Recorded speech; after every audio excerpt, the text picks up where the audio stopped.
VD. Satheesan സർക്കാർ അധികാരത്തിൽ വന്നതിന് ശേഷം ഒരു നടപടികൾക്കെല്ലാം ഒരു വേഗത വന്നിട്ടുണ്ട്.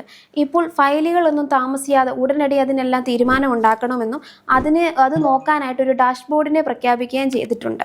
അപ്പം വി.ഡി. സതീശൻ പ്രതിപക്ഷ നേതാവായിരുന്നപ്പോൾ ഉദ്യോഗസ്ഥ അനാസ്ഥയ്ക്കെതിരെ ഒരുപാട് സംസാരിച്ചിട്ടുള്ള ആളാണ്. ഇപ്പോൾ അതെല്ലാം കൃത്യമായിട്ട് കൊണ്ടുപോകാൻ നോക്കുകയും ചെയ്യുകയാണ്. അപ്പം പ്രതിപക്ഷത്തിരുന്ന കാര്യങ്ങളെല്ലാം കൃത്യമായിട്ട് മുഖ്യമന്ത്രി ആയിരുന്നപ്പോൾ ചെയ്യുമെന്നല്ലേ കാണിച്ചു തരുന്നത്? അതെ, അതായത് കഴിഞ്ഞ LDF സർക്കാർ ഇറങ്ങുന്നതിന് മുമ്പ് ഏകദേശം 5 ലക്ഷത്തിലധികം ഫയലുകൾ തീർപ്പാകാതെ കെട്ടിക്കിടപ്പുണ്ട് എന്ന ഒരു വാർത്ത വന്നിരുന്നു. അതിനെക്കുറിച്ച് നമ്മൾ സംസാരിച്ചതുമാണ്. അതായത് ഇതിനെല്ലാം അതായത് ഈ 5 ലക്ഷം ഫയലുകൾ എന്ന് പറയുന്നത്, അല്ലെങ്കിൽ 5 ലക്ഷത്തിലധികം ഫയലുകൾ എന്ന് പറയുന്നത് അത്രയും കുടുംബങ്ങളുടെ പ്രതീക്ഷയാണ്. അത്രയും കുടുംബങ്ങളുടെ പ്രതീക്ഷ, അല്ലെങ്കിൽ ഒരു പക്ഷേ ഈ ദുരന്തം വന്ന് അവർക്ക് സഹായം ലഭിക്കണം, അല്ലെങ്കിൽ ഒരു വീട് വെക്കാനുള്ള ഒരു അപേക്ഷ, ലൈഫ് മിഷൻ പദ്ധതിയിൽ ഉള്ള അപേക്ഷ. കാരണം അതുപോലുള്ള ഓരോ സാധാരണക്കാരൻ്റെ ഓരോ പ്രാഥമിക ആവശ്യങ്ങൾ അടങ്ങിയ ഈ ഫയലുകളാണ് ഇതുപോലെ സെക്രട്ടേറിയറ്റിലും അതുപോലെ ഓരോ സർക്കാർ ഓഫീസുകളിലും കെട്ടിക്കിടക്കുന്നത്. ഇതെല്ലാം കെട്ടിക്കിടക്കുന്നതിലൂടെ ഒരു ജീവനാണ്. ശരിക്കും പറഞ്ഞാൽ കഴിഞ്ഞ മുൻ മുഖ്യമന്ത്രി, അതായത് പിണറായി വിജയൻ പറഞ്ഞിരുന്നു, ഒരു ഫയൽ അദാലത്തിൻ്റെ ഏതോ ഒരു ചടങ്ങിനിടെ പറയുകയുണ്ടായി. അതായത് ഓരോ ഫയലുകളിലും അടങ്ങിയിരിക്കുന്ന ഒരു ജീവനാണ്. അതുപോലെ ഫയലുകൾ വേണ്ട വിധം മൂവ് ആകാതെ ചുവപ്പ് നാടയിൽ കുടുങ്ങിയിരിക്കുന്നത് കൊണ്ട് എത്രത്തോളം ആത്മഹത്യ, അല്ലെങ്കിൽ എത്രത്തോളം പേർ കടബാധിതയിൽ പെട്ടുപോയി, എത്രത്തോളം ദുരിതം അനുഭവിച്ചു എന്ന് നമ്മൾ മുമ്പ് തന്നെ കണ്ടിട്ടുള്ളതാണ്. ഈ ദുരിതാശ്വാസം അനുവദിക്കാത്തതും, അല്ലെങ്കിൽ തനിക്ക് ജപ്തി നടപടി നേരിട്ട് ആത്മഹത്യ ചെയ്യേണ്ടി വന്ന സാധാരണക്കാരൻ്റെ എല്ലാം വാർത്ത നമ്മൾ പത്രത്തിലൂടെയും അല്ലെങ്കിൽ ചാനലിലൂടെയും കാണുന്നതാണ്, അല്ലെങ്കിൽ നമുക്കിടയിൽ തന്നെ സംഭവിക്കുന്നതാണ്. ഇതൊന്നും തൻ്റെ സർക്കാരിൻ്റെ കാലത്ത്, അല്ലെങ്കിൽ താൻ മുഖ്യമന്ത്രി ആയിരിക്കുന്ന 5 വർഷത്തേക്ക് ഇതൊന്നും ഇതുപോലെ അനിഷ്ട സംഭവങ്ങളൊന്നും ഉണ്ടാവരുത് ഉള്ളൊരു നിശ്ചയദാർഢ്യത്തിൻ്റെ ആ ഒരു ഫലമാണ് ഇപ്പോൾ കെട്ടിക്കിടക്കുന്ന ഫയലുകളെല്ലാം വേഗത്തിൽ നീക്കാനുള്ള ആ ഒരു പുതിയൊരു സമിതി. ഈ ഭരണതന്ത്രം ചലിക്കുന്നത് ഫയലുകളിലാണെന്നാണ് വി.ഡി. സതീശൻ്റെ ഒരു കാഴ്ചപ്പാടെന്ന് പറയുന്നത്. അതായത് ജനങ്ങൾക്ക് വേണ്ട കാര്യങ്ങൾ, ഇപ്പം നമുക്കറിയാം വി.ഡി. സതീശൻ സർക്കാർ അധികാരത്തിൽ നിന്നിട്ട് 1.5 മാസം ആയതേ ഉള്ളൂ. ഇതിൻ്റെ ഇടയ്ക്ക് തന്നെ ജനങ്ങൾക്ക് വേണ്ട ഒരുപാട് കാര്യങ്ങൾ ചെയ്തിട്ടുണ്ട്. ഇപ്പോൾ ഇതാ ഈ ഫയലും ഇപ്പം ആഷിഖ് പറഞ്ഞതുപോലെ ഒരു ഫയല് ഓരോ വ്യക്തിയുടെ ജീവനാണ്. അത് കൃത്യമായിട്ട് കൊണ്ടുപോയാൽ ജനങ്ങളുടെ എല്ലാ പ്രശ്നത്തിനും ഒരു പരിഹാരം ഉണ്ടാകുമെന്ന് തന്നെ പറയാം. പിന്നെ തീർച്ചയായും, അതായത് ഉന്നത ഓഫീസുകളിൽ, അല്ലെങ്കിൽ മന്ത്രിതലവുമായി ബന്ധപ്പെട്ട ഓഫീസുകളിൽ നിന്ന്, അല്ലെങ്കിൽ ആ ഒരു ഓഫീസുമായി ബന്ധപ്പെട്ട ഫയലുകൾ നീങ്ങാത്തതിലൂടെ ബുദ്ധിമുട്ട് അനുഭവിക്കുന്ന ഒരുപാട് പേർ കേരളത്തിലുണ്ട്. ഇതൊന്നും താൻ മുഖ്യമന്ത്രി ആയിരിക്കുന്ന സമയത്ത് അനുവദിക്കില്ല എന്നുള്ള ഒരു വാശിയിലാണ് വി.ഡി. സതീശൻ. അതുമാത്രമല്ല, സ്പോണ്ടേനിയസ് ആയിട്ട് എടുക്കുന്ന തീരുമാനങ്ങളെല്ലാം അതുവഴി എടുക്കാൻ ഉദ്യോഗസ്ഥർക്ക് പൂർണ്ണമായിട്ടുള്ള ഒരു അധികാരം, അല്ലെങ്കിൽ അവർക്കുള്ള ഒരു സ്വാതന്ത്ര്യവും വി.ഡി. സതീശൻ നൽകിയിട്ടുണ്ട്. ഇപ്പോൾ വേണമെങ്കിൽ ഉദാഹരണത്തിന് പറയാം, നമ്മുടെ ശസ്ത്രക്രിയക്കിടെ വയറ്റിൽ കത്രിക കുടുങ്ങിപ്പോയ കെ ഹർഷനിക്ക് സർക്കാർ ജോലി, ഒരു ഗവൺമെൻറ് ജോലി, അത് പിറ്റേ ദിവസം തന്നെ അവർ കോഴിക്കോട് മെഡിക്കൽ കോളേജിൽ ജോലിയിൽ പ്രവേശിച്ചു. അത് നീട്ടിക്കൊണ്ട് പോയ ഒരു കാര്യമല്ല. അത് അവർക്ക് ഓർഡർ പിറ്റേ ദിവസം തന്നെ ലഭിച്ചു. അത് അവർ അടുത്ത ദിവസം സർക്കാർ ഉദ്യോഗസ്ഥരെ ഇതുപോലെ തന്നെ എത്രയൊക്കെ കാര്യങ്ങൾ നമുക്ക് ചൂണ്ടിക്കാണിക്കാനാവും. അത് മാത്രമല്ല, ഈ ആരോഗ്യവകുപ്പിന്റെ മറ്റൊരു പിഴവിന്റെ ഇരയായ വിനോദിനി, ഇടത് കൈ നഷ്ടപ്പെട്ട വിനോദിനി, ആ കുട്ടിക്ക് വി.ഡി. സതീശൻ പ്രതിപക്ഷ നേതാവായിരുന്ന സമയത്താണ് ആ ഒരു കൃത്രിമ കൈ വെച്ചു കൊടുത്തത്. അതുമാത്രമല്ല, ആ കുട്ടിക്ക് 3 മാസം മുടങ്ങിക്കിടന്ന ആ ഒരു സഹായത്തുക, അത് 3 മാസത്തെ അത് ഒറ്റയടിക്ക് ആ കുട്ടിയുടെ അക്കൗണ്ടിൽ എത്തിക്കുകയും ചെയ്തു. ഇതെല്ലാം ഇദ്ദേഹത്തിന്റെ, അല്ലെങ്കിൽ ടീം UDF ഒരു പ്രത്യേകതകളാണ്. ഇനിയും വരും ദിവസങ്ങളിൽ ഇതുപോലെ വിസ്മയങ്ങൾ തന്നെ നമുക്ക് പ്രതീക്ഷിക്കാം. പിന്നീട് LDF സർക്കാരിൻ്റെ കാലത്ത് കൊണ്ടുവന്നിരുന്നായിരുന്നു ലൈഫ് മിഷൻ.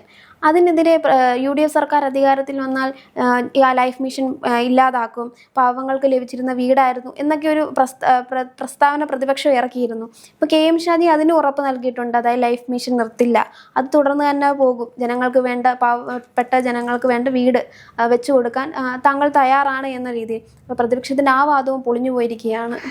ഈ വി ഡി സതീശന്റെ നേതൃത്വത്തിലുള്ള മന്ത്രിസഭ കയറിയപ്പോൾ തന്നെ അവർ പറഞ്ഞിരുന്നു, ഈ ഒരു മുൻ സർക്കാരിൻ്റെ ഒരു തുടർച്ചയായിരിക്കും നിലവിലുള്ള സർക്കാർ. അതായത് കഴിഞ്ഞ സർക്കാരിൻ്റെ കാലത്ത് നടന്നിരുന്ന അല്ലെങ്കിൽ ജനക്ഷേമപരമായിട്ടുള്ള പദ്ധതികളൊന്നും മുടക്കം വരുത്താതെ, അതിൽ ഒരു ഭംഗവും വരുത്താതെ ഈ ഒരു സർക്കാർ ഏറ്റെടുത്ത് അത് കൃത്യമായ രീതിയിൽ ഏകോപിപ്പിച്ച് ജനങ്ങളിലേക്ക് ഗുണമെത്തുന്ന രീതിയിൽ കൊണ്ടുപോകും എന്ന് ഉറപ്പ് നൽകിയിരുന്നു.